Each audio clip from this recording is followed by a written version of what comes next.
बिस्मिल्लाहिर्रहमानिर्रहीम।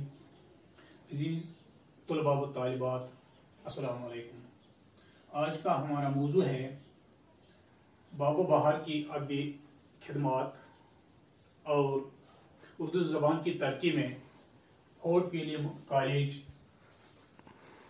की खिदमात। बागो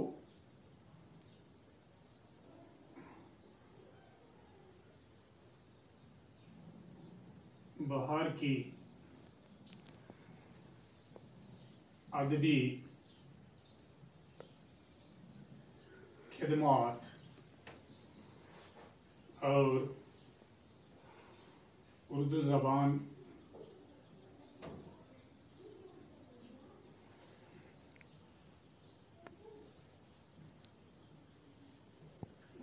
की तरक्की में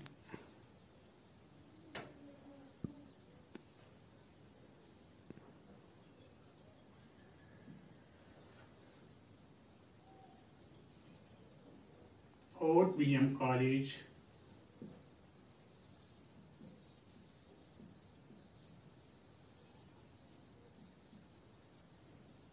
की खिदमत।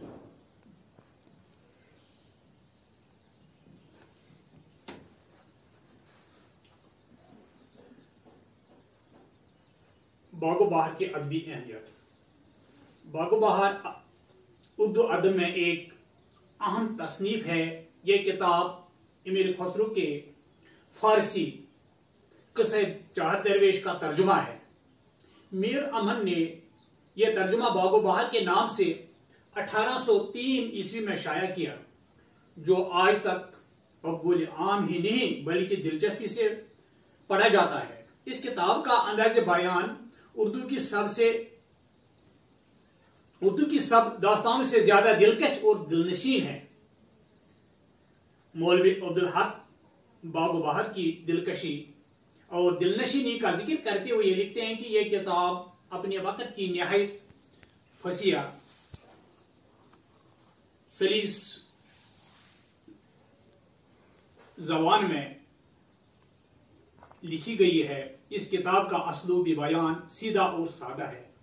मीर अमन ने निहायत ही फनकाराना अंदाज से मौका और महल के मुताबिक हिंदी के मरवजा अल्फाज इस्तेमाल करके जबान में रवानी और निखार पैदा किया है। कहीं कहीं अरबी और फारसी के अल्फाज भी इस्तेमाल किए हैं, लेकिन जबान की रवानी में फर्क नहीं आया है।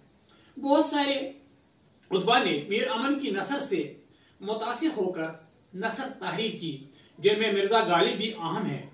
बकौल सईद विकार अजीम, मीर अमन के तर्ज बयान में एक खुसूसियत यह है कि उनके किसी किस्से को जहां से चाहे पढ़ लीजिए, इसमें यही सादगी, यही रवानी, यही सलासत व फसाहत, यही लताफत, हलावत और गलावट और यही विकार मिलेगा। उर्दू की पुरानी किताबों में फसाहत व बलागत के लिहाज से कोई किताब मीर अमन की बागो बहार का मुकाबला नहीं कर सकती।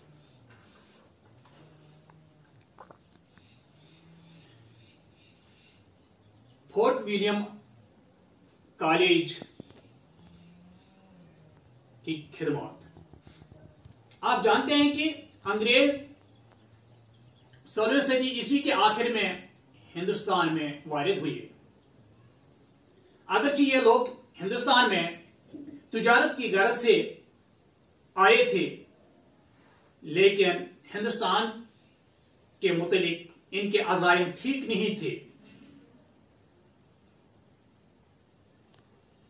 इन्होंने यहाँ के सियासी मामलात में मुदाखलत की और यहाँ हिंदुस्तान में मुख्तलिफ रियासतों पर कब्जा किया। 1798 ईस्वी में लॉर्ड वेलेस्ली हिंदुस्तान के गवर्नर जनरल बनकर आए, तो उन्होंने ये सिफारिश की थी कि हिंदुस्तान में अंग्रेज हुकूमत का कारोबार चलाने के लिए जरूरी है कि यहाँ की जबानें सीखी जाएं, ताकि हुकूमत चलाने में आसानी हो। इस मकसद के लिए उन्होंने एक यह भी सिफारिश की थी कि नववारिद अंग्रेज अफसरों की यहाँ की जबानें सिखाने के लिए एक कॉलेज कायम किया जाए। इसी सिफारिश के बिना पर अंग्रेज हुकूमत ने 10 जुलाई 1800 ईस्वी को कलकत्ता में फोर्ट विलियम कॉलेज कायम किया।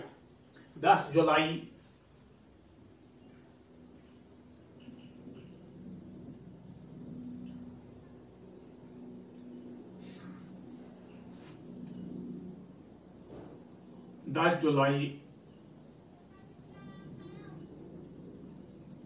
1800 ईस्वी में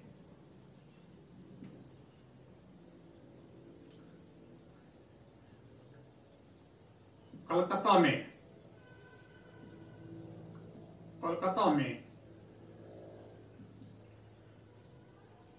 फोर्ट विलियम कॉलेज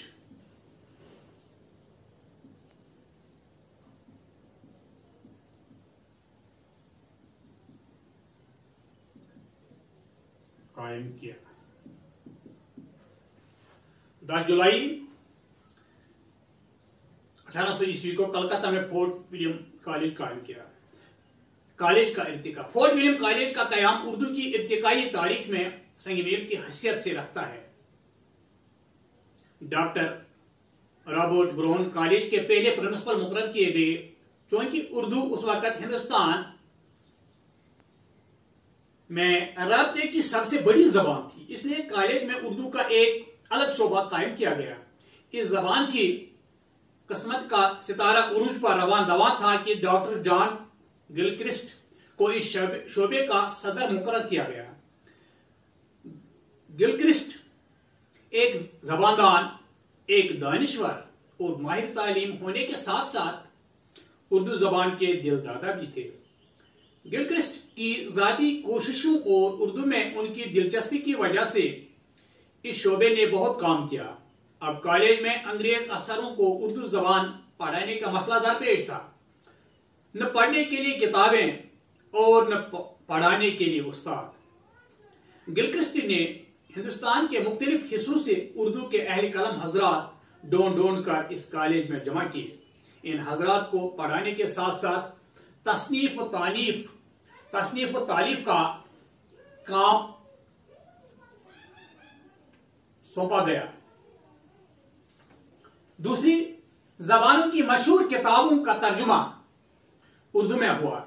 इसी तरह कॉलेज में कुतुब खाने और छापे खाने का भी इंतजाम मौजूद था। उर्दू जबान में इनकलाबी नवियत की तब्दीली रोनमा हुई। ये सब गिलक्रिस्ट की बदौलत मुमकिन हुआ। इस कॉलेज ने अंग्रेजों से ज्यादा उर्दू जबान की खिदमत की। इस तरह से आपको आज बाबो बहार और फोर्ट विलियम कॉलेज के बारे में वाकफियत हासिल हुई। खुदा हाफिज।